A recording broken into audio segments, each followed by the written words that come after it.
Did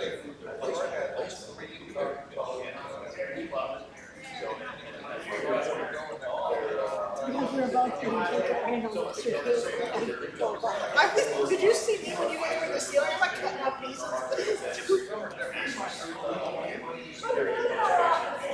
Some people work on your insurance, other people work on going. So, yeah,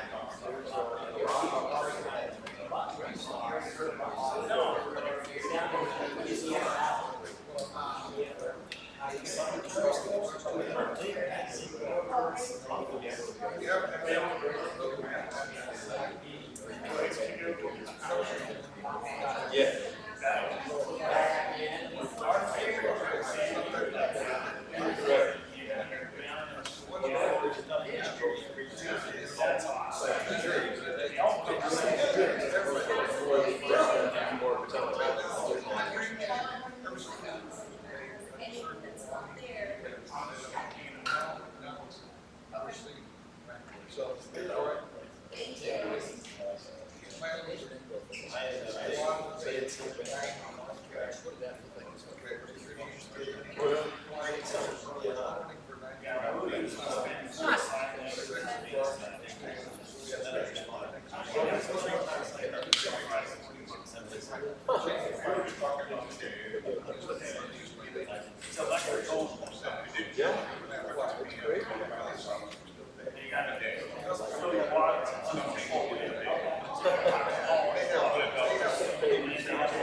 It's 6 o'clock, we're ready to get started.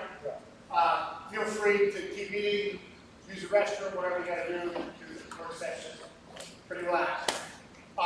So, the tent. We ordered a wedding tent for an outdoor learning space. We were really excited about it.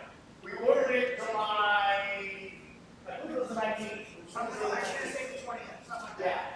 And it was supposed to be delivered last week, and then it was supposed to be delivered Friday, and it was supposed to be delivered Monday, Tuesday, Wednesday, Thursday, and it hasn't been delivered. So, we then triaged that with a whole series of 10 by 20 pop-up tents that we were going to line up and do that outside. But of course, it didn't deliver the last 24 hours. We just said, we got enough to worry about. So I apologize for not outside. We thought it'd be a great barbecue to be outside. We're going to be right there in that little boat in front of it. When we do get the tent, we're still going to put it up there because that's where we're going to have class meetings. And then give teachers like an option to go outside for an outdoor learning space. Because you saw some of the labs that aren't done yet. And we're going to be doing some non-tech learning to start, low-tech, I should say, learning to start the year with some of the labs not being quite where we want them to be. Well, how big a tent do you come? We got a 40 by 20. Well, if it doesn't come, I got one in my garage. I will bring this out. Oh, we only would have thought that. We should have probably known Sam his business. Yeah. Well, can we take that one too? Because we actually want to set up 2 to do like bigger group meetings and stuff and that with kids and so forth. Yeah. Awesome. Thank you. Awesome. What do we do for that? When I got hired and when I did my interview process, I talked about my action plan. Not everybody saw that, I believe. I don't know if they shared it on a file or not, but part of the entry plan was a 100-day report. So, okay, we're 100 days down the road, not 140 days, 100 calendar days. And so where are we at? So that's what I want to open the meeting with. You'll see in my report, I didn't put the 100-day report in it, but I have it here, and we'll go through. And so, we're going to do it tomorrow with our own staff.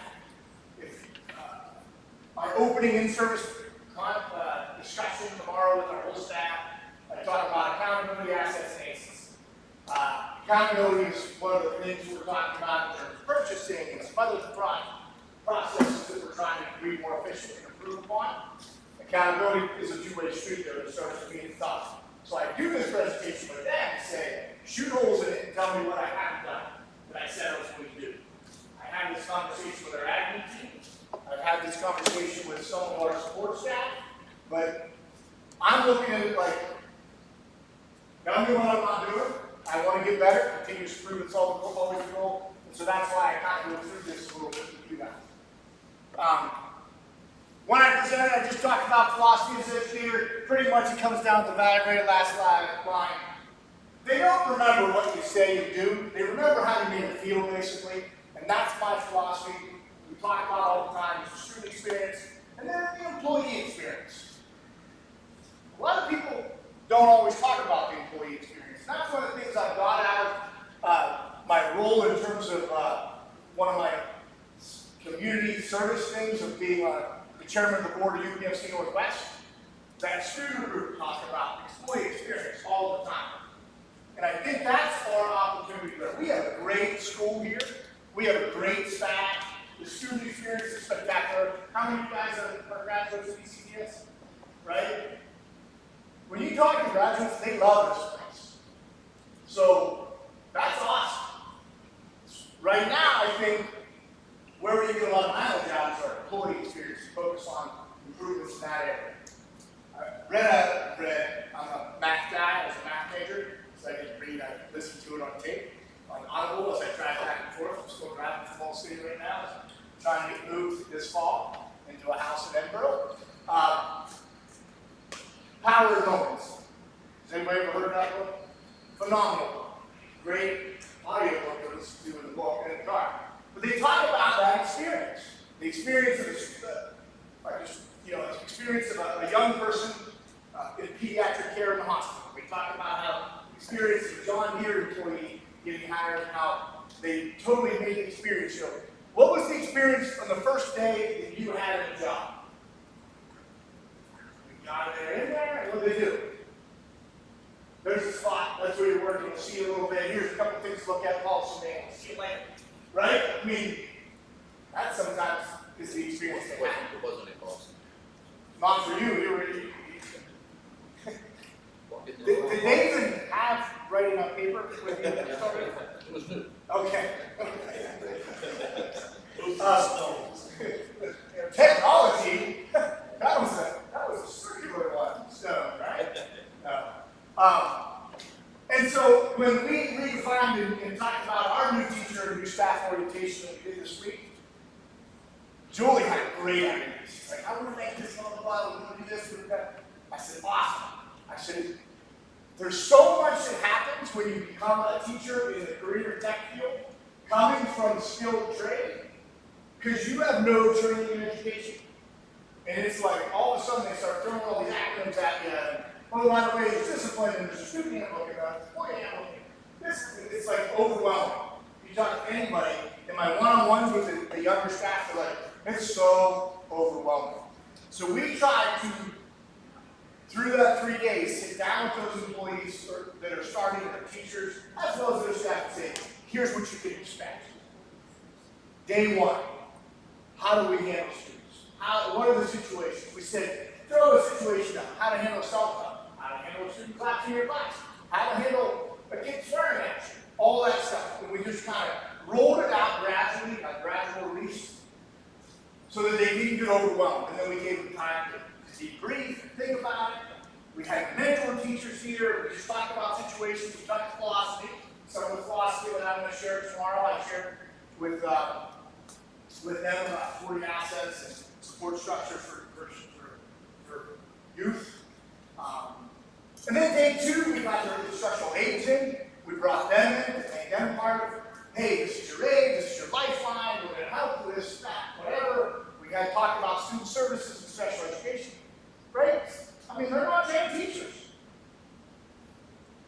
IUP, that's law, right? I'm looking at you. That's law. You had to follow it. What's an SDI? Yeah. So we went through like that with them, and then we gave them time to take with their aides and go over and get in their labs and get through their stuff. And then day three, then we brought the mentor teachers back, and we had great experiences. Sadie Carter's not here. She's at an open house representing us right now at one of our schools right now, orientation open house.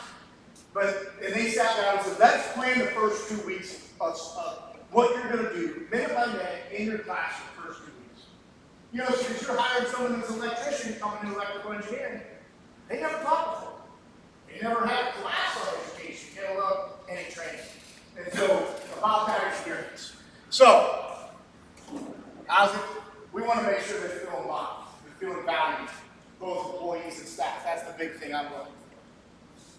When I talk leadership philosophies, I talk 5 different categories. People, service, growth. Always start with people. Service organization. We serve the 11 school districts. We serve the students and families. We serve the workforce around here. We are a service organization first and foremost.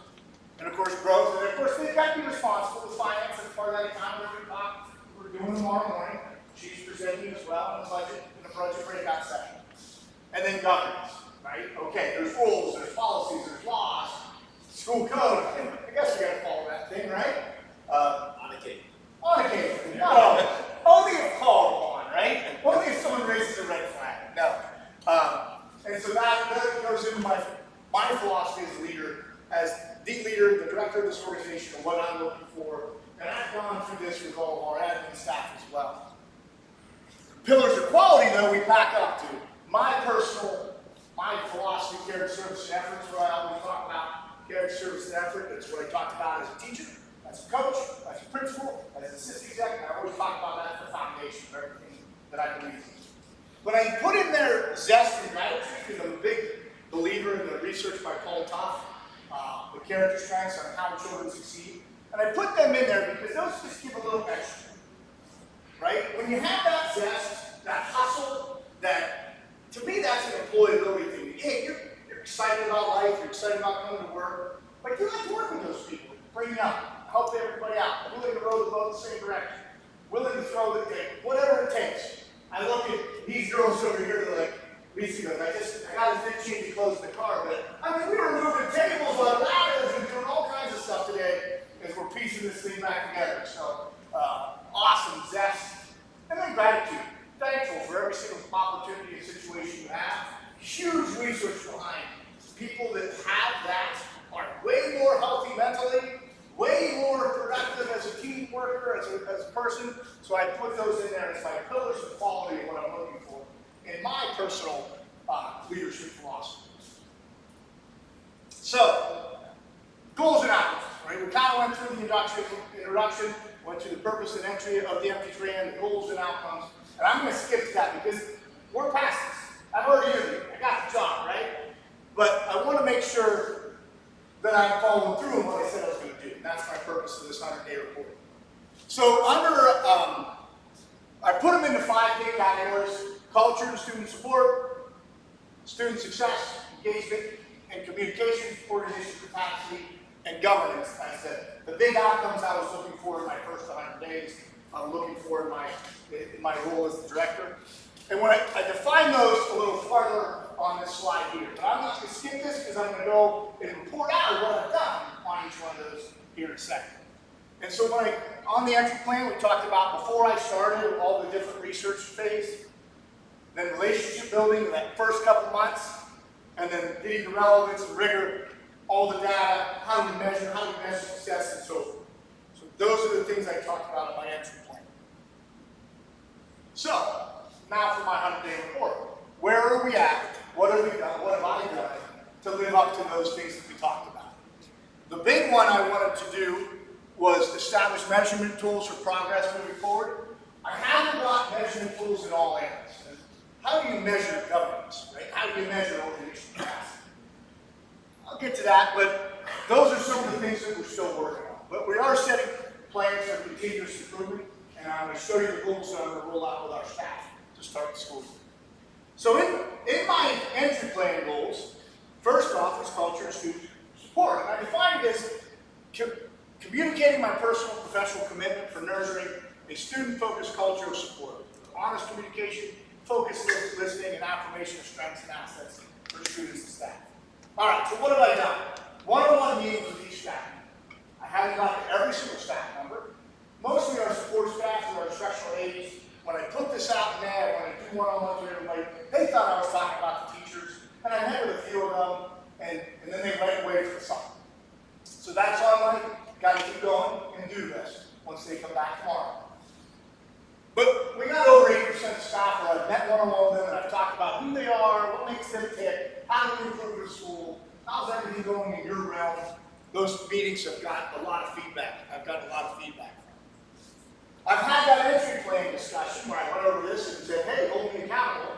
And then I had the philosophy discussion with assets and aces for those 40 developmental assets, big research that I believe in. And then the ACE is just the trauma-informed stuff, right? Average trauma experience study, big trauma talk in school, mental health talk in school, so I keep that in mind as I talk about best practices and what I look at as the philosophy of our school, what I'm looking for as the leader of the organization with teachers and supporting all the students with support staff as well. So I've done sessions with admin and facility maintenance in early June. Tomorrow I'm going to do that with the rest of the staff. And then in September I'm actually going to do very similar. I'm not going to go over my entry plan with students. They don't care about that stuff. But I am doing that in our struggles and strengths in September, a leadership training based on the 40 development assets. And that's the plan of our struggles and strengths sessions monthly this year, is to be based on those assets.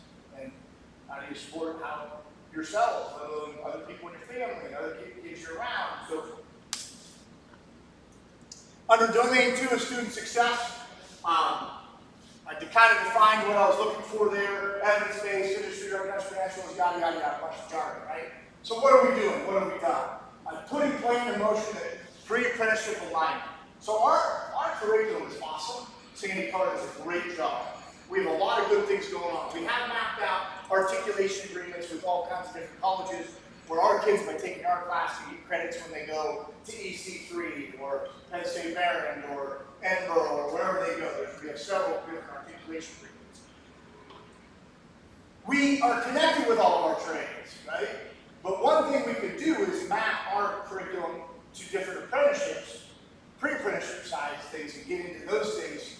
The pre-apprenticeship where it's connected to a registered apprenticeship, and just by doing our program, the kids can exit here with 1,000 hours towards that apprenticeship. Pretty much skipping level 1 of the apprenticeship going into level 2. So we want to map, that's one of my curricular goals for this year. We've already got early childhood hooked up and ready to go. We had some meetings this summer. We're real close on precision machining with Reddit. We just got to wait until the teacher comes back and sit down and do his part of the application for alignment and so forth. We talked about the new teacher orientation already, and of course the open EA service where we talk about accountability assets and ACEs with our staff is where we're getting in that research-based, evidence-based instructional supports and that kind of stuff.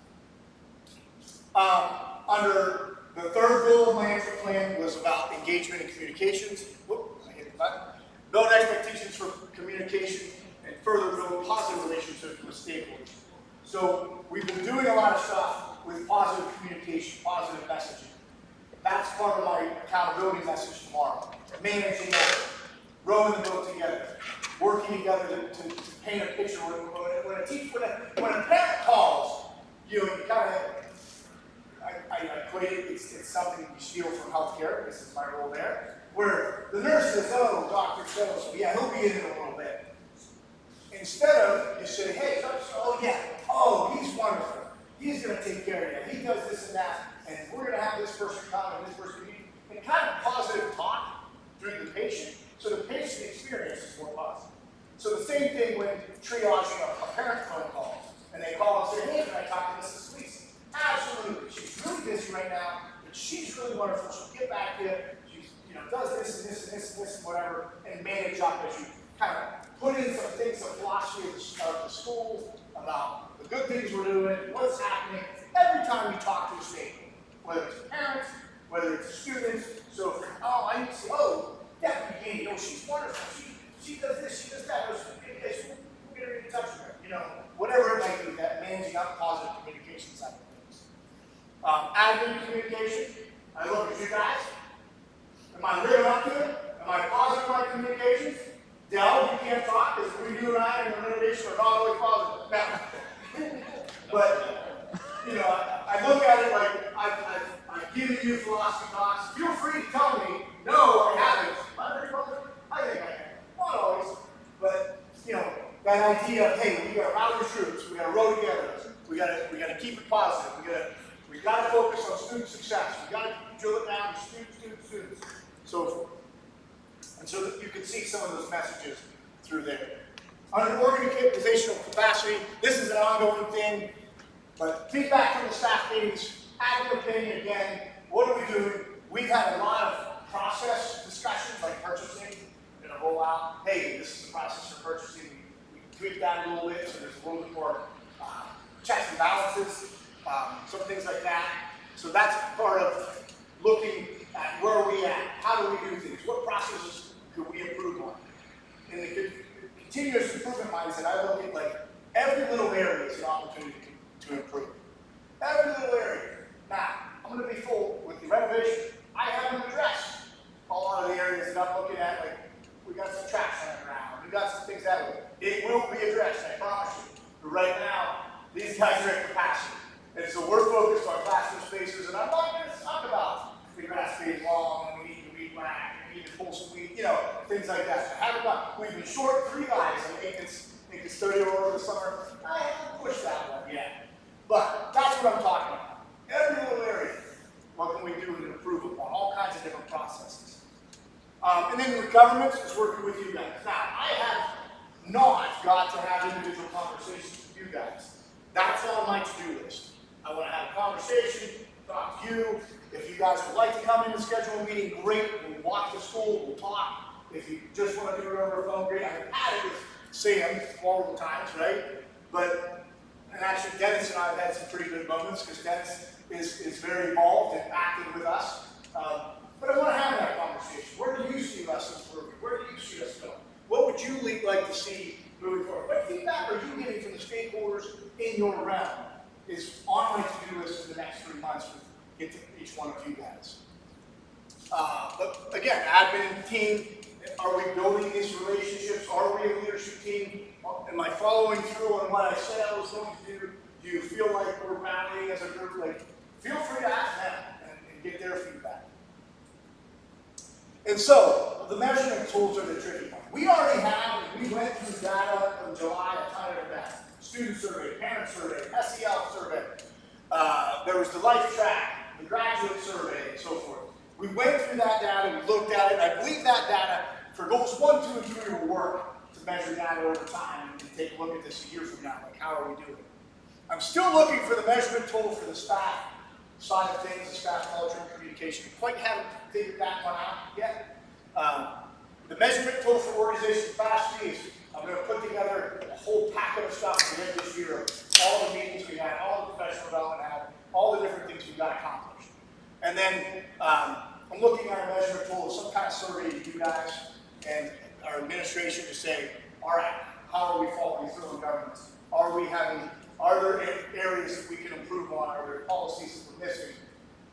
Or are we following through the way it's written in policy and contracts? So those are the measurement tools that I'm looking for now. These are the 3 goals we're rolling with for the beginning of the year. With our staff, we're going to continue building a culture of supporting students and staff, protecting the public trust. That's part of that accountability discussion with purchasing and renovation.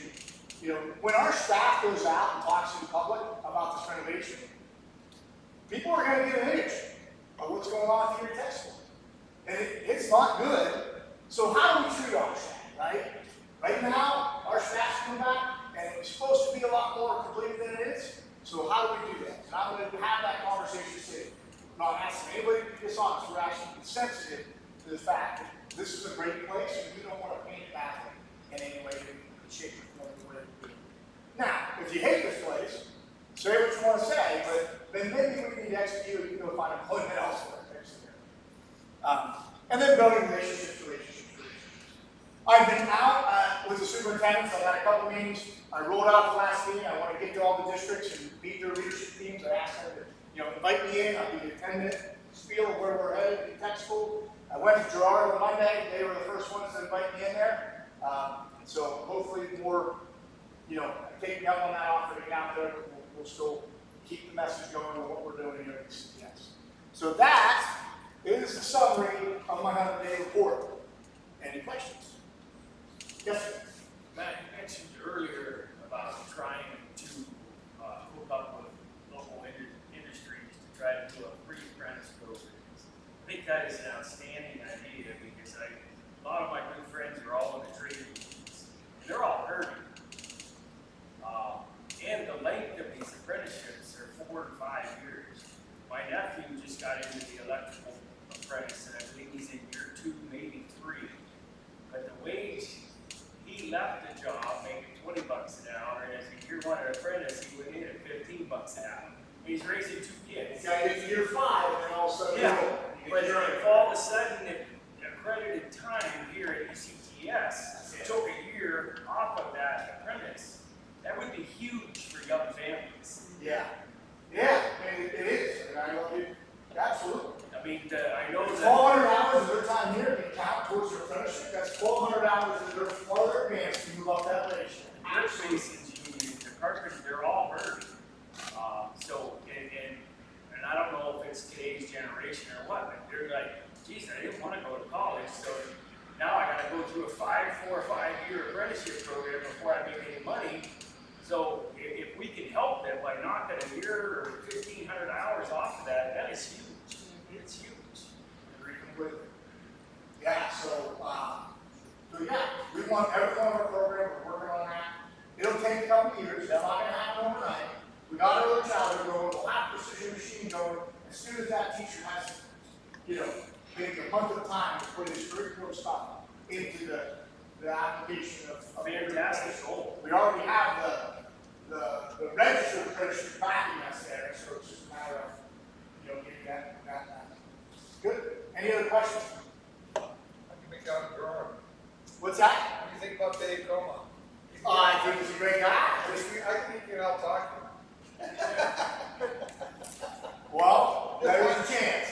There's a chance. Dave's a good guy. I was in their admin meeting at 3 o'clock on Monday. It was great to meet their whole team. There was about 15 people there. I was going to give you a warning, but you already had first-hand experience. There we go.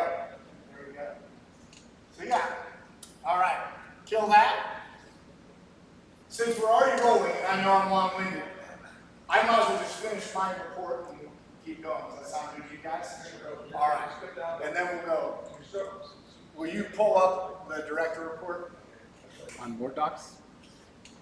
Yes. Got it. So renovation project, let's just jump to that one, because the rest of the report is a lot. Renovation project, all right. Phase 2 is being completed. We were supposed to get the labs turned over to us, being completed 8/21.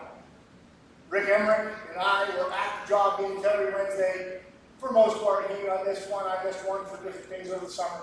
But every Wednesday we were there, we got 8/21, 8/20, it's going to be tight, but we'll get it. It's going to be tight, but we'll get it. It's going to be tight, but we're getting it. It wasn't until last Thursday, Friday, they said, it's going to be tight, we're going to get it, but we may not have this, and this done. And that's where we're at. And the garage doors were done, so Dell and his group couldn't move stuff into. There was hiccups with that, the drawings didn't match, they had to retrofit stuff, and they're just getting done here now Wednesday, Thursday this week. And so, we're building this plane, which you guys have already heard this for a couple of years now, right? As we fly. Just give me that warning. So when our kids come back on Tuesday, we got our teachers coming back tomorrow. We've already had teachers in last week and this week. Extra time when we talked about, to try to get the equipment in, get everything unpacked, get the client slots going, get the classroom set up. I mean, we're not moving as far as we might need. But that's where we're at. So where do we go moving forward? We're building it with our kids and our teachers to say, hey, you guys are building your spaces as we go. Like, let them be part of it, make it part of their ownership of the classroom. That's what we gotta do. You find up on day one, give it in any circumstances. Even if it's perfect. It's not a plan, it's third, not done yet. You're gonna go anyway.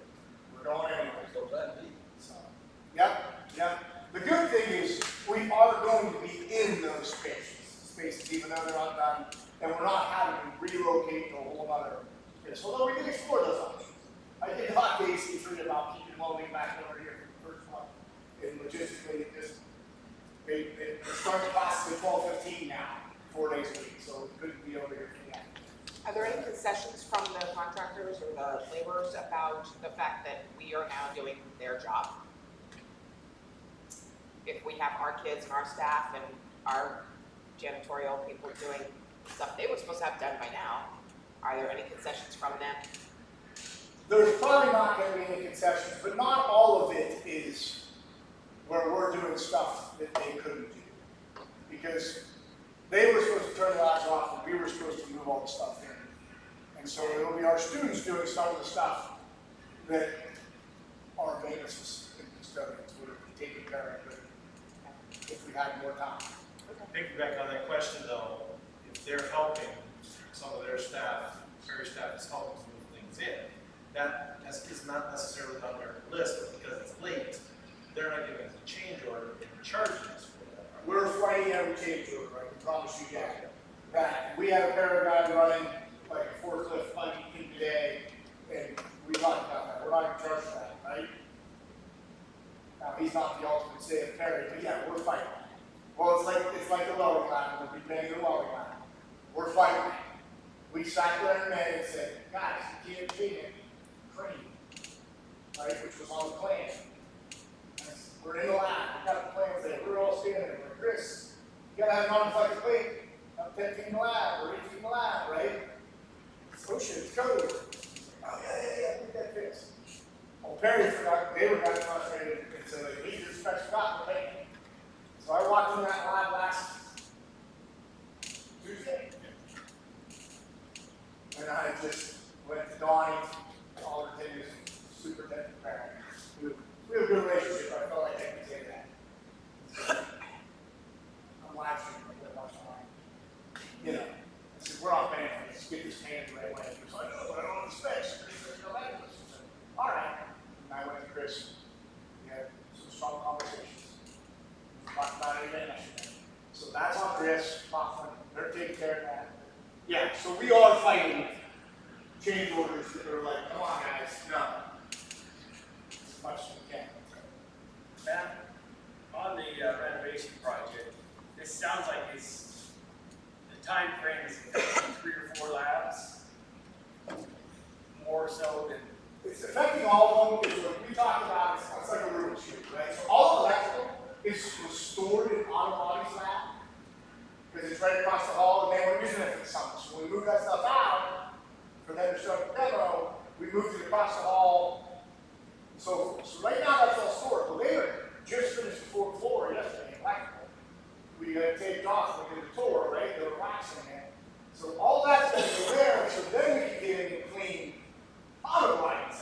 Now it's not bad, because it was already done, but it's just like this whole Jenga puzzle. Because of the delays, my point is going to be is, you know, if we're saying our teachers, our staff is having to do all this extra work, and possibly the kids, how much is it going to affect our curriculum and the timeline that they're on for this school year?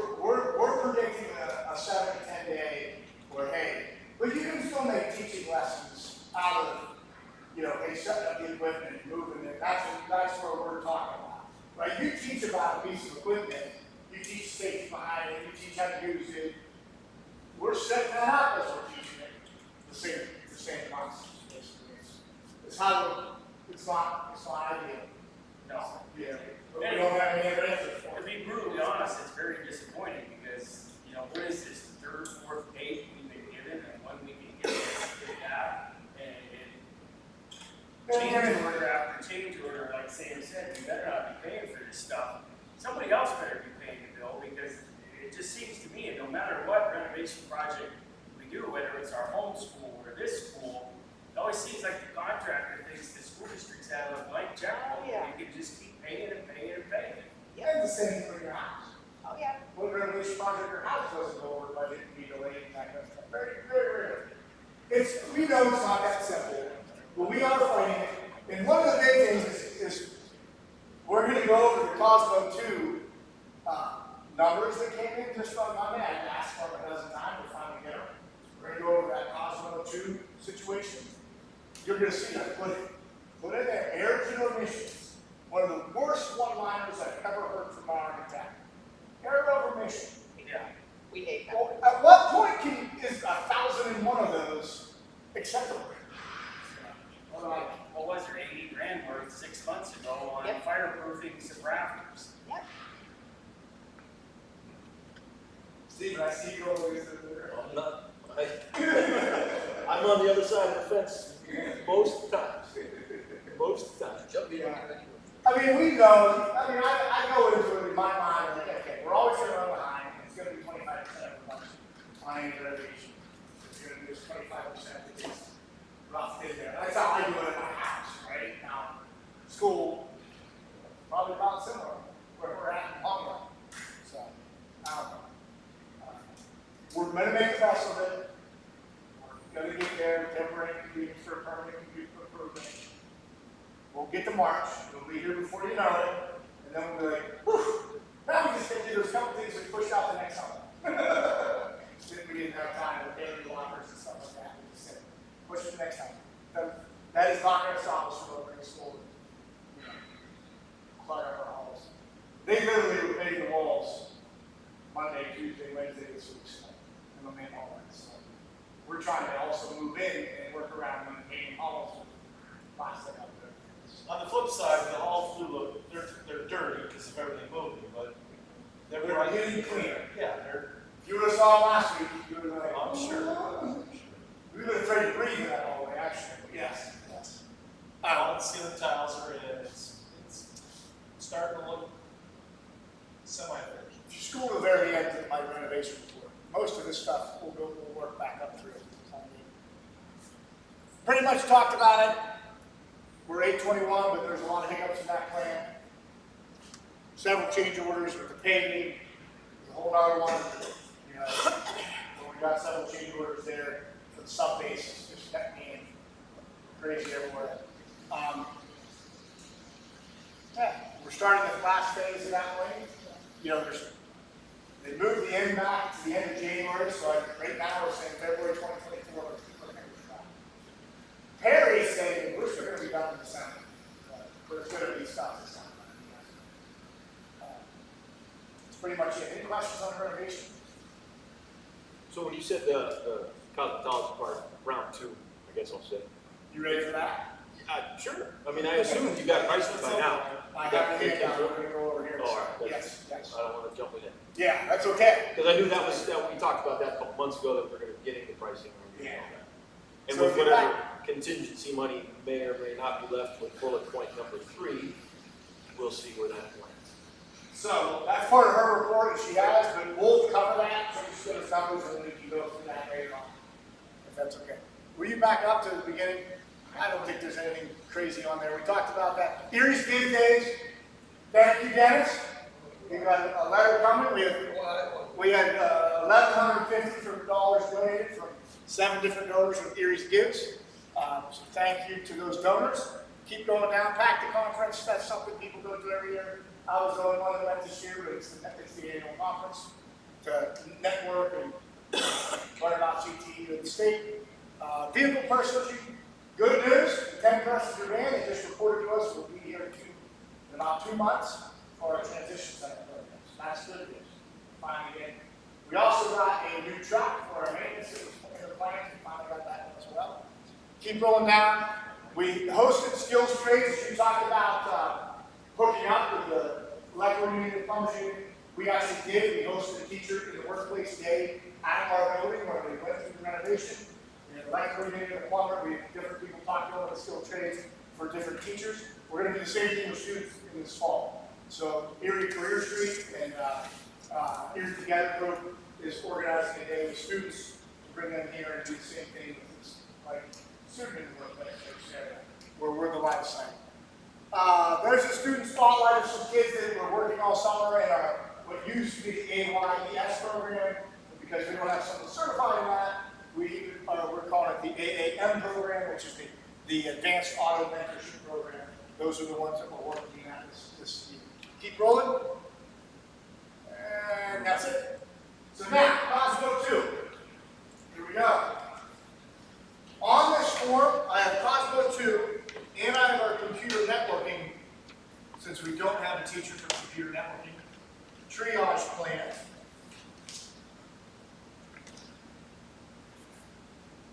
So, here we go. We'll talk about that when we go to the executive session, the top portion. The bottom portion of this is what we're going to talk about now with Cosmo 2.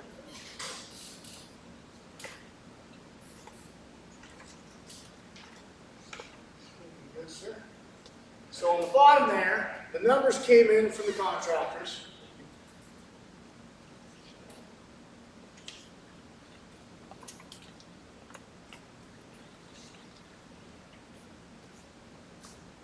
construction total number is 462,059.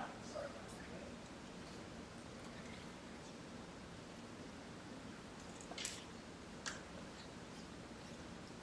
And as an admin team, we already discussed the top section of the computer networking as a team, so it's okay. We're going to do that in executive session. I'm not giving it to Michael, it's your Conflict of interest? Conflict of interest? Yeah. So the total construction numbers are 462,059 there.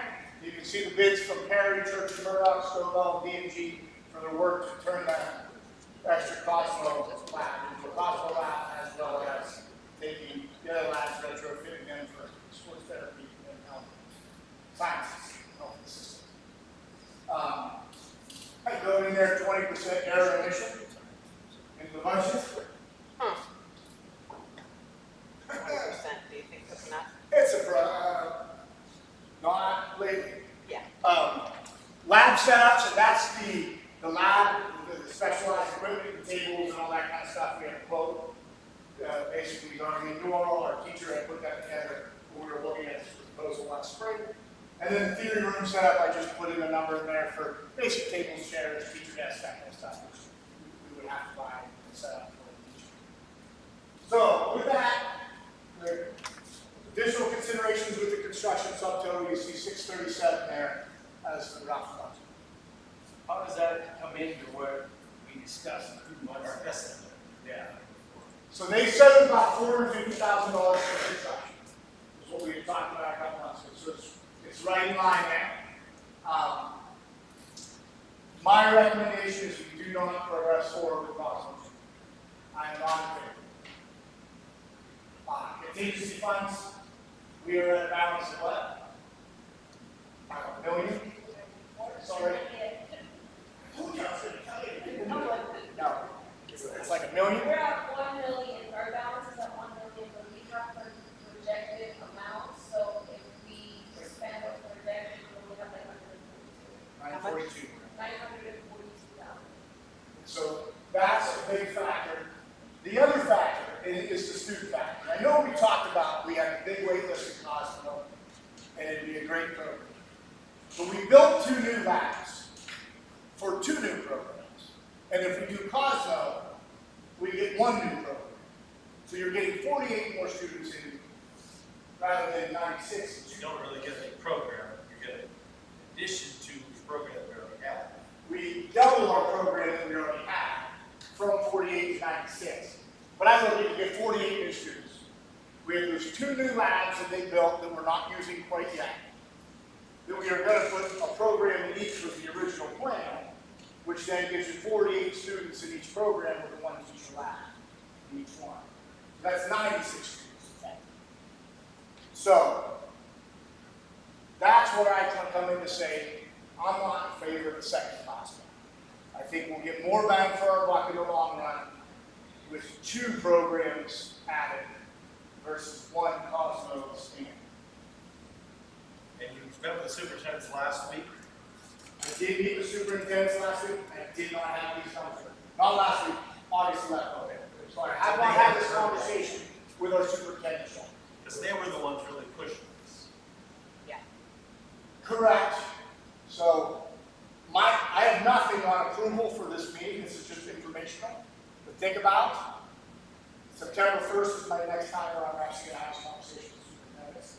Our meeting is August 11th. So My thought is, if we have the superintendents of all of our individual schools saying that cosmetology is where we need to focus, because they know that that can be filled and driven. And we're going to put in 2 new programs, and they're not on board. Well, good point. We can pretty much table this conversation until we talk about Yeah, it. I think it's a good idea. I want to see what the superintendents want. There's no rush on this anyway. We can live without it. We can wait another year. It's nothing. If we're going to move the program, if we don't move it, we can move it next year. I think it's too much. That's what it would happen. Right, it's too much. Well, we're still gonna be active in In the capital project. yeah, We but we are- can't wait years and use this money. But Right, it's not we're indefinite. not gonna do this till next summer even if we do it, so. It would have been in March. It would have started February, March when this project's done. Now, I will say, our contractors are waiting to know, like, hey, are we, Well, and that's the other we're part. mobilizing and planning for the future. Are we going after December in Cosmo or are we not? Because we have these crews that we can, you know, we Just want to make take sure we're September scheduling them out. 30th. September 30th will come. And then September 30th comes and it'll say, in a couple more weeks, we'll let you know. It just works out, so by Hey, February. we'll give it a second this way. We will turn this over to you August 21st. However, the door guys are coming in late and there's complications and you guys can't move it in the game because the overhead doors are not working correctly. And we got lifts and we got pallets and we got materials.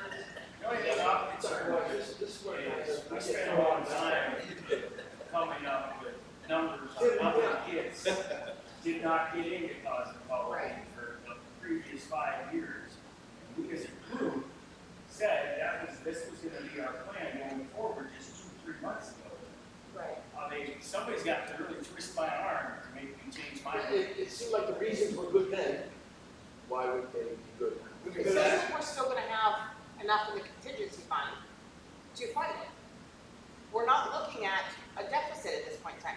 She said 900 and some thousand, we're looking at 687. That still leaves us With 200 and some $1,000. Correct. With a third phase that we don't have the change orders problems with. Right. So, My question then would be, is if it's not Cosmo, what other new or two labs, has anybody thought of that? What two?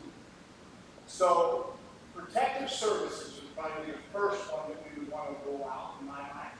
Only because we had done the back work with City Car a couple years ago to look at that program and ready to get on. We believe that would be a highly popular program. And that's gonna be a male-driven class again. Okay. Agreed. There's my problem. Well, then that goes to our other ones we're looking at. The second program that is the debt assistance that we were probably looking at. Ideally, the inside, there's 2 new labs. The inside one's protective services, the outside one's the debt program, because you can have the yard right there and so forth with the dogs. Have you Animals. considered dental hygienist? Have I considered dental hygienist? I have not. I looked at our admin team, because they have been here a lot longer and have done some research in the program. And we looked at dental hygienist. It has come up in conversation. I believe it has been. When they were exploring the second health program, that was one of them, Yeah. and they landed on sports therapy. I suggested to Dr. Walker a few years ago, some type of cybersecurity lab. We have one of the leading colleges in the Yeah. United States in our backyard, you know, that you can tie in with. You know, I always thought that would be, you know, a great lab to have. You know, Mercyhurst And that would University be is one of different the than leading what Bob- colleges in the country. They haven't had great reviews, so we haven't had. So there are lots of options. You know, the other discussion that Sam and I were on a call earlier is this one. Where is the future of this with EC3 and so forth? You know, part of me says there's some great spaces over here we can use to expand more programs. But we also have adult ed needs and EC3 ideas that were in motion and then backed off, and in motion and backed off. So how does that all play into this?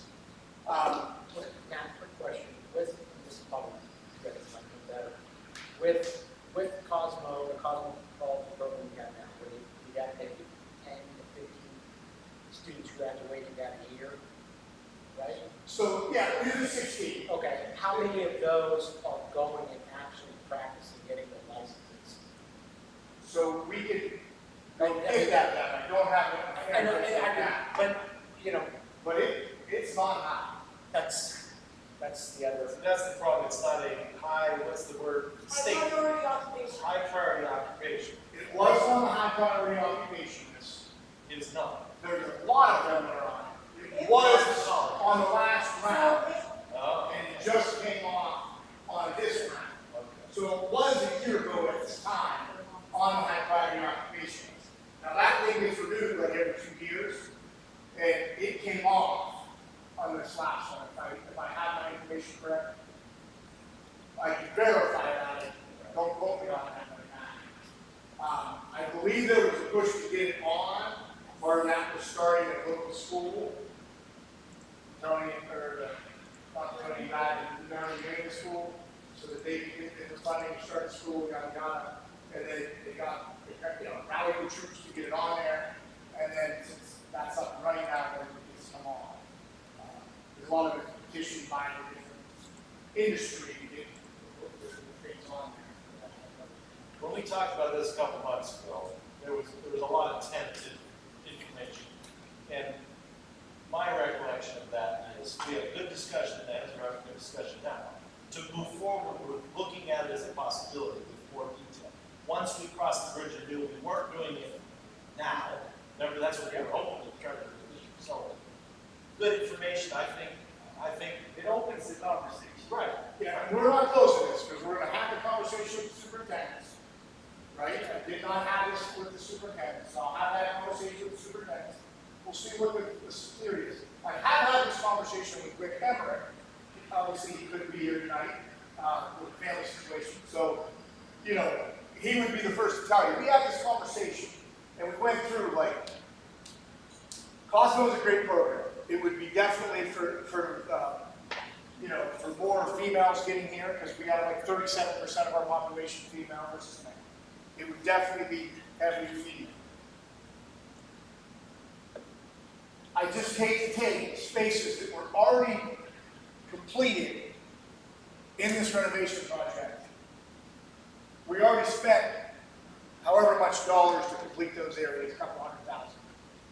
And now, a year later, we're cutting them up and adding $600,000. That's one of the factors that goes through mine. And I guess the other bigger one is for many years we've been talking about new programs and just gotten one, and we have space for two, and because of the space that cosmetology takes, if you add another lab, you're taking two possibilities away. Taking up two. So in my mind, that's a big one. I mean, obviously we're still looking at this. A follow-up to the Cosmo, and I don't remember what the numbers were with Joe towards the end there. Did we have 15 or 20 kids that supposedly couldn't get into Cosmo? Was there? Oh, there's lots more. So last year. Right. So on first application, it was set up, Of it those was waiting. 15 or 20 kids, did we lose them or did they take their number 2 choice? Yes. We know that information. A lot of them take a number two. So it's like a 50-50. Really, of those kids that didn't get in, about half of them lost. Now, mind you, there's 50 that lost. Our wait list as of June 5th is 20 for cosmetology. Of those that we lost, half of them went to another program. And this is just general ballpark. We could get you more exact with more time to make a report on this, just so we know. Julie, are you making note of this? We can actually do the report, try to dig these out for next meeting. That's my biggest concern is losing the kids altogether. So about half of them went to other programs, about half of them chose not to come and stay at their home school. I think one of the things that will help to give a fair, balanced approach, look at this with the superintendents, is that whatever, without going through a ton more things, develop your other scenarios for getting those rooms. I don't want to say no to extra cosmetology, and we're 4 years away from developing it into building those 2 new rooms. So it takes a full year of the PDE process to start it. Right. To vet it out, get the curriculum, and get everything approved by then. So that's why we're looking, my plan was roll out a new program each year moving forward. And I was looking at 3 years at least, maybe 4, with using space over here and here. I think there is opportunity to add programs. There's a whole list of programs we can throw out there, like heavy equipment operation, mechanic services, vet tech, dental hygienist, that we can vet out and kind of look at. What is our industry need? What is it, I look at heavy equipment. The only reason why I bring up heavy equipment, which hasn't been a big talk lately, was because I had conversations last week with a couple guys that are buddies of mine that went to our local book that they're a couple years under the buddies of my brother-in-law. And And we were talking, and like, oh man, it was great. Heavy equipment set me up perfect for my job with the city. And the other guy, oh, it set me up perfect. I was on a co-op with PennDOT my whole junior and senior year. It set me up perfect for working with PennDOT. You know, and I thought, right now, construction trade, that thing, manufacturing, they're just hurting. Heavy equipment just is another avenue to line up there. We got space here. We got acreage. You know, we got storage facility for heavy equipment. And we actually own half the heavy equipment as well. You know what I mean? So that's not my deal. They don't even know about heavy equipment. We even haven't got that. There's a great 2 years. What's that? It's under, long-term list of things we talked, so forth. Another one is robotics and animation. How long are the contractors gonna be willing to hold their numbers? Are we holding it for 60 days? Usually when they're bidding, I mean, this is a bid, it's a 60-day process usually. My point there is that, does that give us that window to kind of say yay or nay with this current setup? I think by October, we're gonna have probably moved. That's fair, but I also think at the same time, if we're looking at alternative programs, and he's brought up 2, and it sounds like we're talking, I mean, there's a whole plethora of choices out there. The question is we have this opportunity, but the fear is that we picked the wrong one, and that's kind of But those going forward, I think when you present something to superintendents, if you say we can move forward on this program, or in the future we could look at, that to me is, well, I'll go with a no, then instead of waiting. And that's fair, because they know the data right now that there's a wait list. Correct. And so therefore, that's the immediate. But is the future need 2 years, 3 years down the road, as you indicated, trade to her? I know it every day. They don't have enough. Everybody doesn't have enough. From the tile guy to the light guy. Not enough. And there's not enough good operators either. So iron workers, man, I can go all through the whole list. So, but at the same time, you know, what is the best fit then of the resources that we have? And the resources we have are space, right? And then ultimately it's going to be teachers and instructors, et cetera, et cetera. So I have the 4 proposals here, if you want to look through them. Just briefly read through them as we talk. One was 60, one was 30, the other 2 didn't have a date. Yeah. So You can tell them 60 days and they'll listen. yeah, So that's fine. I mean, well, they will. I mean, they're not, that's a bird in hand. Yeah.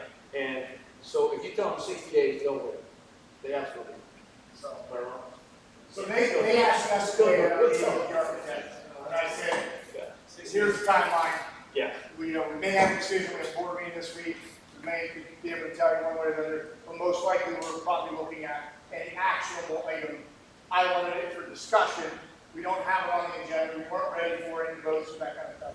So I said, the official vote would be in September, most likely if we were to move forward. It will take us less time to decide that than it took them to put the proposal together. Correct. Because we asked for this at least 3 months ago. Correct. Okay. I asked Julie a question, she was gonna give me an answer, but there was conversation going on. So if people would be interested, I'm gonna speak on behalf of the leadership team, we would be more than happy to put together a presentation from our professional opinion on the matter. Whether we would have that to just you folks or superintendents as well, we would be more than happy to do that. Meaning your recommendation or your forecast, maybe the better word? Well, Okay. For growth programs. Yes. Let's call it that, right? Where do we see the future? That'd be great. I think it'd be great. I think it'd be great, yeah. Now she doesn't know my timeline. September 1st is a super. I heard the timeline. We got these unrealistic expectations. We got September 1st. We Well, got weekend. it's pretty great. Julie is a mom now, she can multitask, like you cannot. Oh, these guys, someone put 3 pictures in my office, by the way. I thought it was them. They thought it was me. And we were like, this is kind of awkward. It's Julie, Sandy, and Lisa. Right? So I was supposed to be named Charlie, Charles, right? So I call Charlie's Angels, right? We have to be careful. We have to be I would careful. say that. Yeah, you gotta be careful. You gotta be careful. Who's our Title IX? Don't write that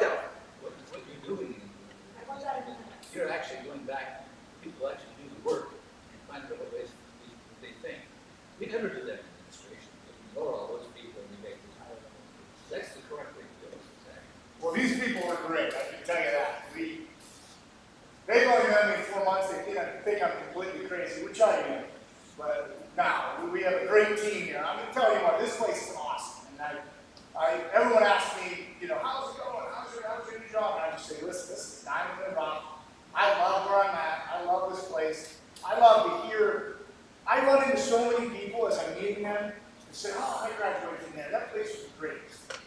That place was great. I would have never survived high school if I didn't go there. I mean, we have a great thing going here, and all we want to do is make it that much better. So, The other threat you have is if they misbehave, you send it back to us and they have to stay and live their lives. there we go. There you go. So we'll put that presentation together. I'm hoping by September 1st, but we will see how that goes. She's got this. I will. She's a rock star. She's like, I know. Sandy's the one who's going to do it, so that's why they know they can say, we're doing it. She's our curriculum person. She's already done it, though. That's the thing I'm going to look at is like she's already done it 3 or 4 times over with looking at it several times in the last 6, 5, 7, 10 years, whatever. She's been part of these a lot. So we actually have folders of new program discussions and data and stuff that I've come across in my file reviews, right? So I, took all the sports therapy one out of that therapy folder, put it over to, we already got that program, but I know the protective services is in there, and the vet tech is in there. Well, I'll be interested to see what the superintendent's, what the flavor of that meeting is as you present options. Yeah. Cosmo would be great to get immediately 48 more girls, in our programs here. Or 45 out of the 48 positions maybe girls, right? I just hate to lose 2 new lab spaces to one group of 48, right? Quality decides. Superintendent's don't decide. No, we do. I mean, when it comes down to, are we going to do it or not do it, we'll certainly hear the recommendations. Would we go against the superintendent's approval? Superintendents are never unanimous. Well, the other thing I remember is G. Stevenson, since it was presented, they've got at least one change in superintendents. Gerard changed, did anybody else change? Harvard Creek's gonna have to do one. No creek. So, no creek, so there's 2 of the 11 have already changed since the last proposal, so that group is constantly changing as well. So, yes, it comes down to this group that we at least usually listen to the superintendents and see what they. Well, I think those decisions can be very much data-driven, in my opinion. And that data, it sounds like, is on its way. And I think that will be very, very helpful. Lastly, it's a win-win either way. Because we get the Cosmo program, we get 45 out of 48 positions, maybe, of girls in, and we got more kids in our building, we got more programming. If we don't do that, we go another route, we get more kids going, we got new programs, I think they will be popular. I really do. I think whether we go Cosmo, it'll be popular, we know that, we've got this big wait list. There's a ton of girls that are 14, 15 years old that they want to go and learn more about what's relative to them at that time. My daughter wanted to be an orthodontist, but there's nothing going on at any of the schools, so she just changed her idea. So what is she going for now? She wants to be a psychologist. That's the new thing, but either way, it did come here. There we go. But she's taking psychology. So, I'd like to sum down, a lot of these students, colleges, a lot of these students come here just for, find out if they like it, and then they know that if they don't like it, they go a different direction. And even I know people come here and go to college afterwards, and they don't have to go to college afterwards. Some will go right in here, go right into the workforce, and just pay just as much, so don't have $200,000 debt, and they will, yes.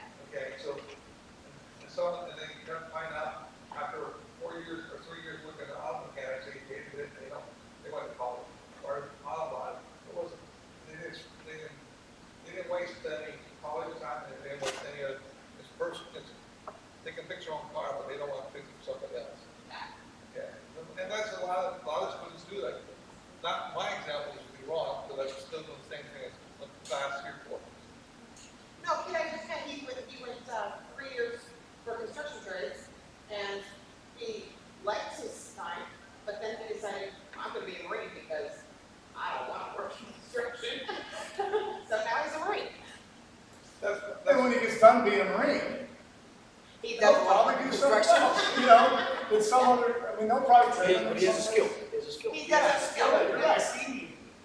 They'll probably end up being a project manager for construction or something.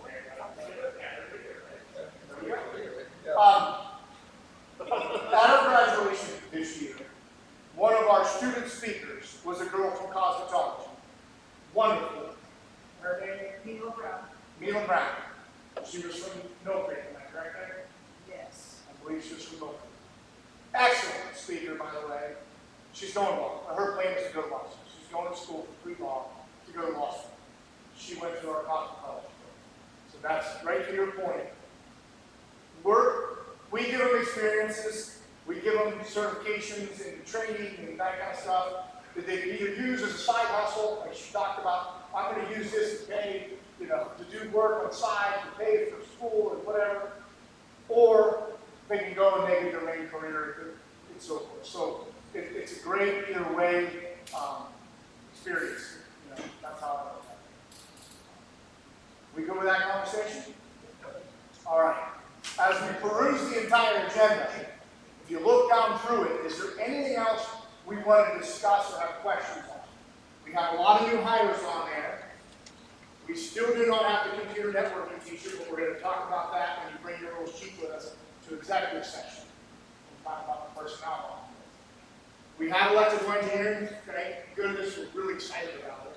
She was a long-time electrician that went through the apprentice program and turned in. Did she work at EIS? There's a female electrician that is a No. teacher there. She was in the Union South of us. She's from Crawford area, Meadville area. Okay, She was their number 2 candidate when they stole our teacher. gotcha. That's how we found her. All right. So, yeah. We called down there and said, hey, you know, you apply. And they said, there's a couple. She may be tied, maybe not quite the number 2. But the one guy that turned them down, actually, one of the guys turned them down. I called him too. We were calling anybody, what we do with it. We're trying to find people. We talked to the electrical union people about 4 times, yeah, so we were trying.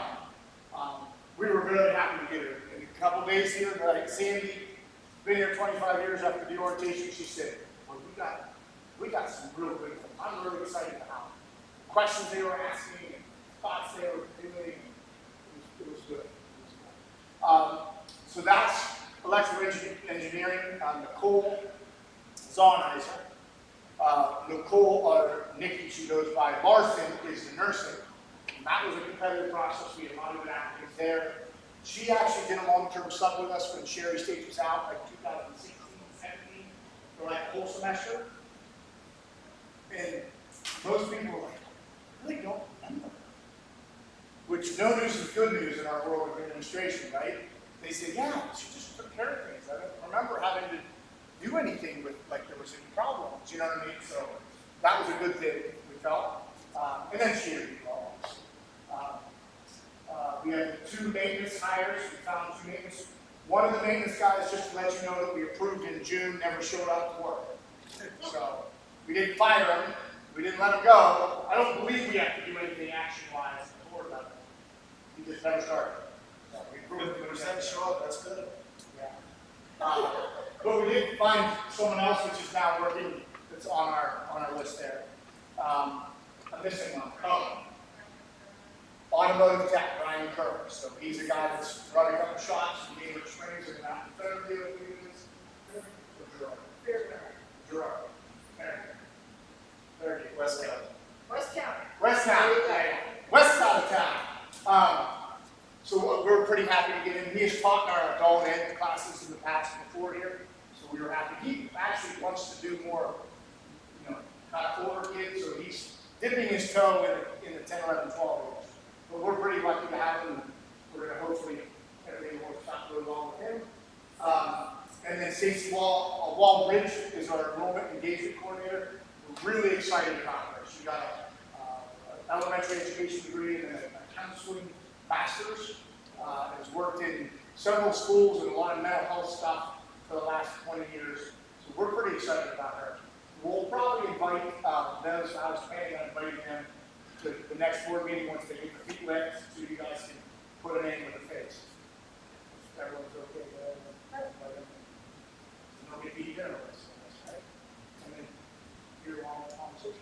About Cosmo. No. So that's it for me. Anything else on the agenda that anybody has a question on?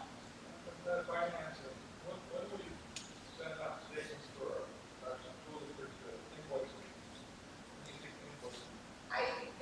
We already sent them this month.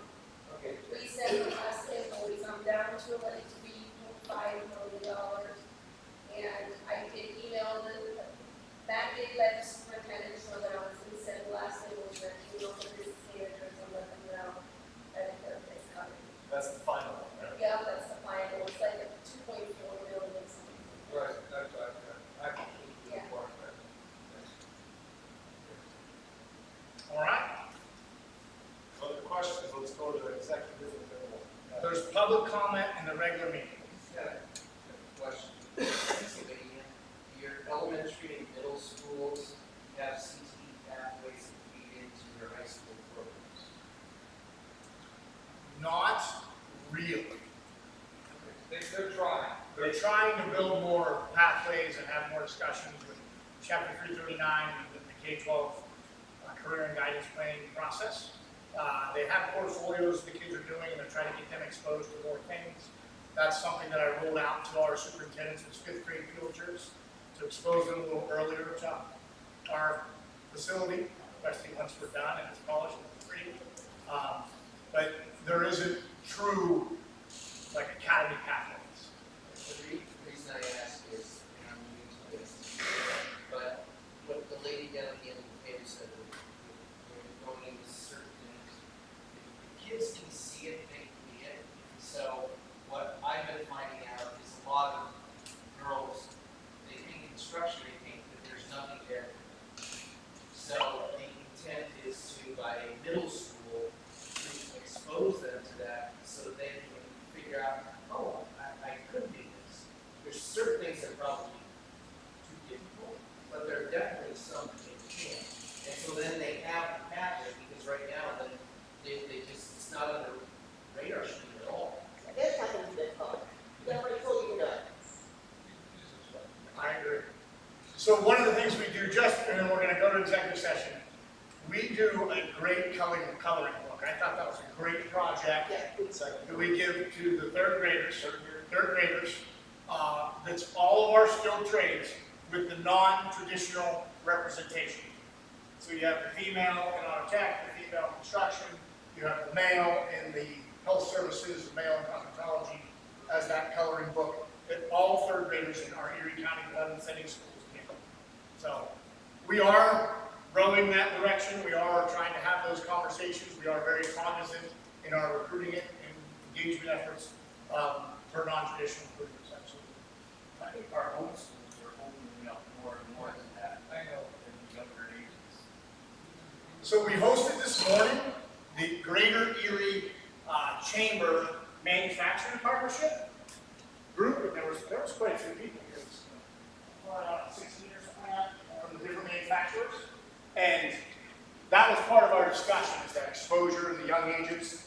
And I said, if anybody wants to sponsor a camp next summer, we could do like a manufacturing camp with kids, and we just need funding to kind of pay for someone to, instructor, and then some of the supplies, all t-shirts, and they have take home, they make something. Those are some of those long-term scenarios that we like to get going. It's late middle school type camp situations where we have, manufacturing, STEM, whatever, great people. We're gonna go over to the classroom over here, right? Right, let's do it.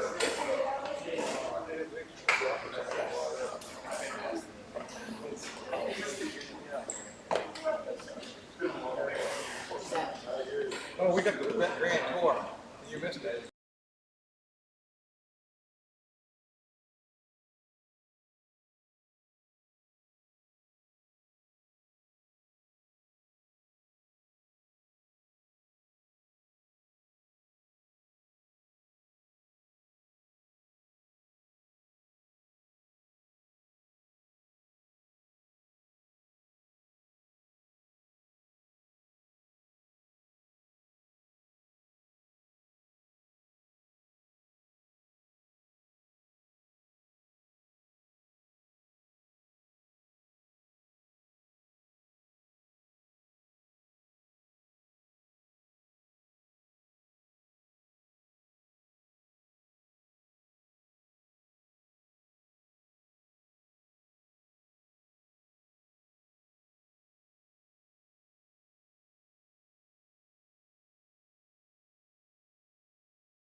trash is in here. Is that okay? Yeah, we're right there. You guys recycle or go?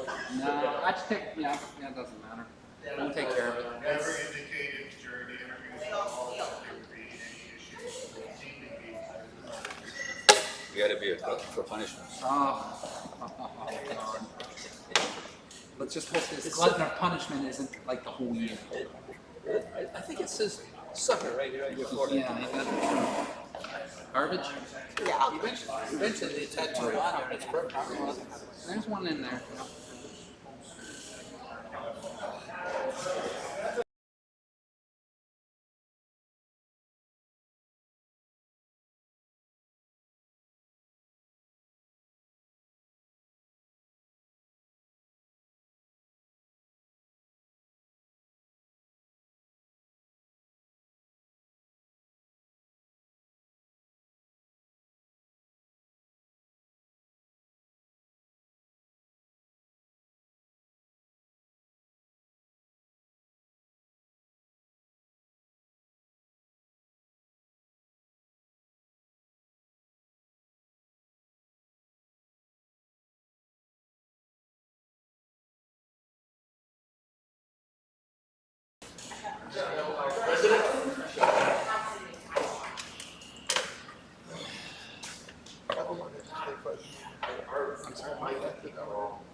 She just brought it out.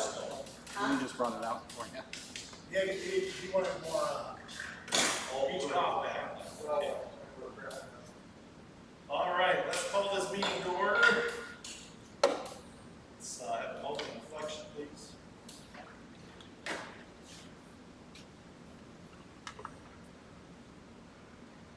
Join me in the Pledge of Allegiance.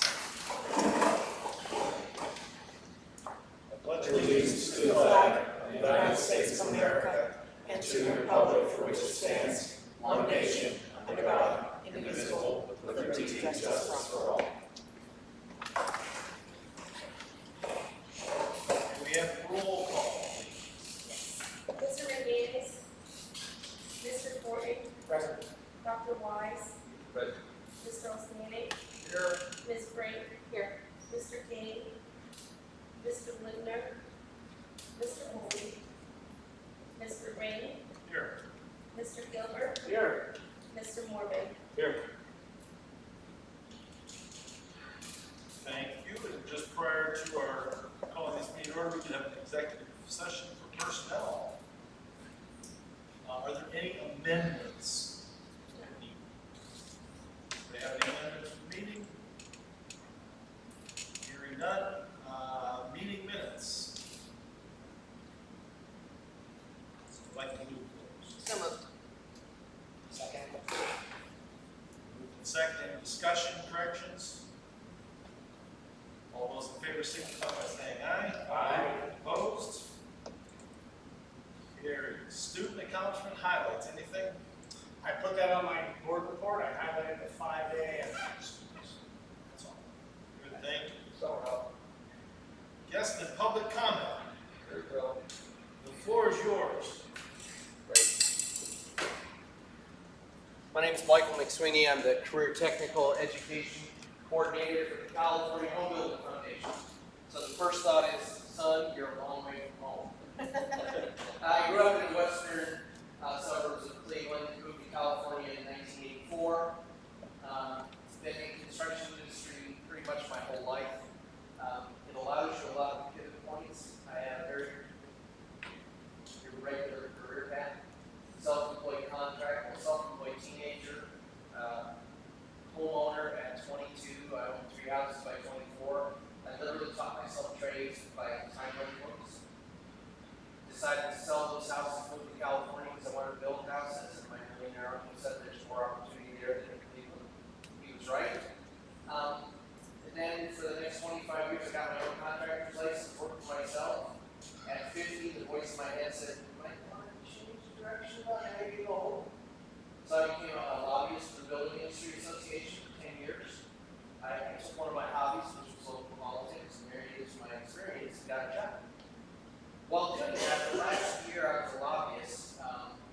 The foundation I work for now, one of the schools in San Diego County took on their curriculum. I'll address that in a minute. And my boss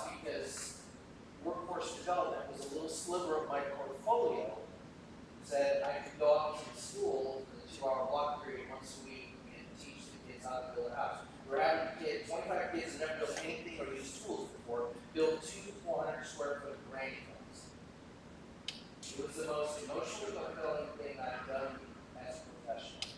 So I decided, when my boss decided to retire at the beginning of 21, and then we found out who the people they were interviewing, and I thought, I might have to change jobs.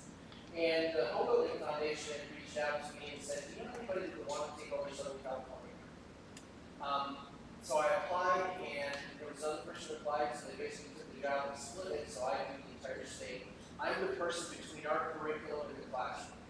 I help the teachers make sure that what we teach is relevant. The California Home Building Foundation provides any school in California, public or private, a 4-year state-approved curriculum. Think of a high school shop class that teaches you how to build a house.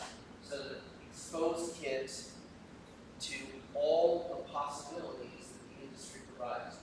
When you build a house, there's 150 occupations that go into building a house. There's even more pathways than that. So we were talking about, like you said, you're a service organization.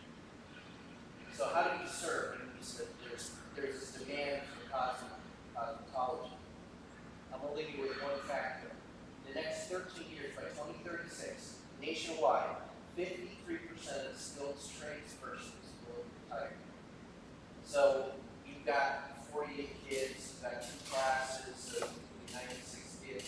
We need like a 10-inch water main, and we're feeding the industry out of a half-inch water line. So when you look at how to expand, the unions, they only have so many seats to train, and you only have so many seats to train, and the need is ginormous. So I'm contemplating leaving the land of fruits and nuts, moving back here. I know I need to experience winter again and watch my harvest and break the rust. But I just wanted to come and see how you did things compared to what I see and experience out in California. Because, like I said, helping kids find their thing is the best thing I've ever done. So that's why I came. Joe and I did that radio thing back in April or May. Somehow he listened to it, and The internet's a wonderful thing. he's been trying to get a hold of me for a couple months. I didn't talk to him once or twice. I haven't given him a lot of information because I don't have one. Thank you. Anybody else want to address it? Important items coming to ECTS? Students on Tuesday. That's the most important thing. You got any time over the weekend? They can show up to work. Operations, new business. Got field trips, handbooks here to approve, health and safety plan. So moved. D is moved. Is there a second? Second, Gilbert. Any discussion? All those in favor signify by saying aye. Aye. Opposed? Business manager report. Okay, I'm reading out our balances as of July 31st, 2023. Our balance has $2,605,547.40. Our capital project is $5,938,102.75. Student activities is at $1,619.51, and flexible spending is at $2,707.17. And we have received 6% of our revenues in 1 month and 4% of expenses. And I'm working with our auditors to try to close out the year, and they will come and present our final numbers. Will those smoother this year? After being through it once? Yes, yes. It is. Anything else on the treasurer's report or checks? Nope, that just has all the balances individually. Anybody have any specifics about any of the financial items? If not, I hear a motion for G. Or so moved. Second. Move to second, any discussion? All those in favor signify by saying aye. Aye. Opposed? Carries. Administrative Services and Human Resources report. None of your mayors is there, we haven't seen it. I think other than the number of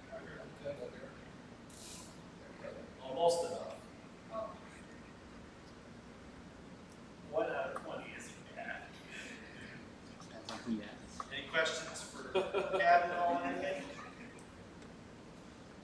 Also got the faculty and staff list, additional days there, approving. Takes us to G if there's no questions. So move, Gilbert. Seconded, any discussion? All those in favor signify by saying aye. Aye. Opposed? Carries. Reports, superintendent, had another commitment tonight, so he couldn't be here. We got more on your director's report? Go. Got that already? Solicitor's report? No report. Means we don't get a bill, it's great. Principal report? We still get a little. Absolutely. It's criticized that it's, it's double. if you start section double, that you said, oh gee. Yeah, Great, no, Jim has to raise it if he gets a full report. If there's anything. I'm sorry, Julie, go on, we interrupted. We go live next week, that's all there is to it. All right. Figure it out from there. Sure will. Okay, facilities report. It'll be finished by Monday. I just have to say that the custodial and maintenance staff have been putting in extra hours, extra effort, along with everybody else, and they've managed to keep a level head throughout all of it, and I just am really proud of them, so I appreciate all their effort. I have one question. Now, we aren't gonna get any more heavy equipment now that the drivers all paid, right? Super heavy equipment. That's yet to be determined. If they do the plywood now. They'll drive in the yard and always fix the dirt. So it runs like blacktop. Technology report. So I guess I echo Dell's comments. Andy, my technician, as well as Ben, my summer help. They've been working around the clock this week. They've been working non-stop to get all the TVs, access points, all that stuff back up. You may have noticed as the meeting progressed, I had two gentlemen in that one of them Dr. Wise knows. We ended up contacting VelocityNet in a panic to try to get some things going. And I'm happy to report most of the network is back up and running for start of school.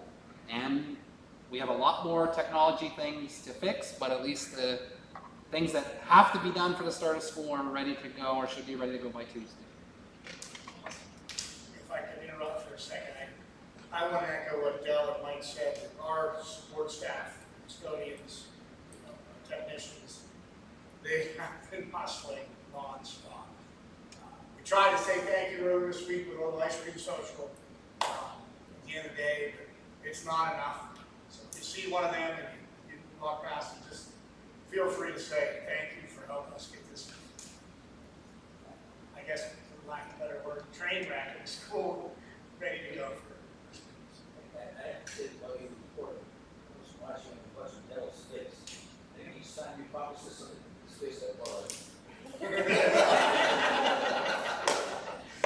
Dell, I mean, both Dell and Mike, it's been nonstop. It has not been smooth sailing, so these guys have been really, really hustling. Kudos to both departments. Remember how exciting it was to start this project? I don't remember nothing exciting about it. I've got really excited. I don't remember nothing exciting. More stressful than exciting. Yeah, after Mill Creek. It was almost like warfare. I was excited. There was a lot of people excited. Oh, it's going to be epic for the kids. It really is. Yeah. Because it's a lot of hurdles till we get there. Thanks. Instructional support services report.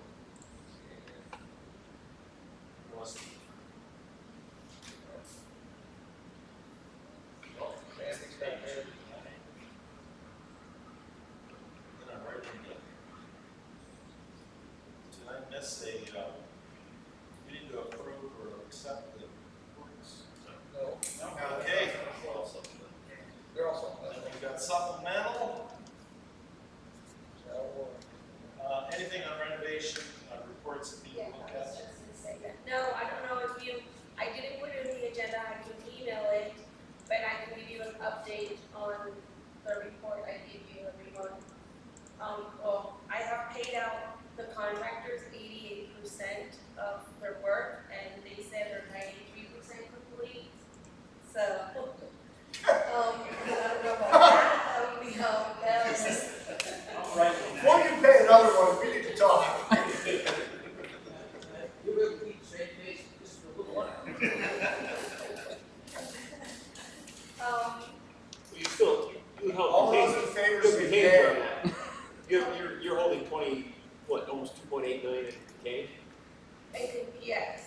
Well, needs in to be done. retainage, we have 1.5 million. So you're a little less than 10%. Because they can do 5%. They can do 5% and 50%. Yeah, after that, Okay. they. So we're still holding that much, in Yes. addition to the amount that needs completed. Right. So in general, you probably have about 5 million overall probably to pay out, Right, to yes. complete contracts. Yeah. To complete that. That'll keep guys, that'll keep everybody interested, still a job. That's good. You keep- Sure. If you want to go to the next page, no change orders for DMG, they have no change orders. Church of Murdoch only had one change order this time around, totaling $38,845. Only one. Yeah, Church of Murdoch only had one. Maybe you keep scrolling, it should be the next page, there it is, $38,845. And Perry did have a change order, a bigger change order, totaling $82,256. And there is $48,100, right, in change order. Is that pavement, the base and all that? Yes. Two-thirds of And like I did tell you, contingency money, we will have 942,000 left. That's right there. If, but you don't have. And that's after our known change order. Right, only what we know, That's it's, a breakdown. yeah, So those are the officially reported change orders to her. yeah, There's daily change orders, notices coming to me that are unofficial. Yeah. balance. So, Yeah, that's what I see in their payment applications, they have already submitted for payments, I mean, so whatever Matt gets or signs and. yeah, forward it to her, so. Did Even though they anybody, didn't come give officially. you a pending report like that? Of potentials, whether that comes from Chris Coughlin or somebody else? I got that one time, they did give me like a spreadsheet, but then I never received. I almost think you should probably really Spreadsheet like that. ask for that again, Okay. pound that home, now that we're Ask getting Chris this to closer. give me something. Because, as you indicated, there's always stuff at the end that somebody knows about, but it hasn't bubbled up to your level. Okay. So, Yeah, well, that's they'll nice. probably hear rumors, Share that. chatter, but they really should, whether that comes from Chris or it comes from the contractor directly. Because I know we don't have a clerk of works anymore, and that person would have been really the person to really push on that. It's probably worth getting that information, especially now at this level. Thank you for that. Yeah, and I'm not sure who the right person to ask for that would be. At this point, it's me. Okay. I will be asking. You should have it. Chris and I had some stern You conversations guys, in the last 2 you weeks. guys keep talking. Stern will talk to Chris. You guys keep talking. Let's just say in the meeting yesterday, he can verify. I want this in the minutes, Chris. Please put that we do not have drawings yet. Yeah, I said that about 3 times. Please put this in the minutes, Chris. yeah. You know, it seemed to be the, redundant, that we have to keep saying this. We're moving into another phase of the project, and we still have in-progress drawings. I mean, that's not okay. Like, they're moving from phase 2 to phase 3, and we don't have drawings. You saw how much work's been done on LGI? We don't have completed drawings. How, where does soft costs throw into this? So Chris Coughlin's bill, guys like that. Is that just in the capital? Yeah. That's in the capital expenditures Yes, report that you and read. that was paid, and that was already paid like before I started. So he's completely paid. Yes. When they were doing all that, like, he was paid for it. He's a complete And picture. he- Still stuff. Okay. Thank you. I didn't mean to take over.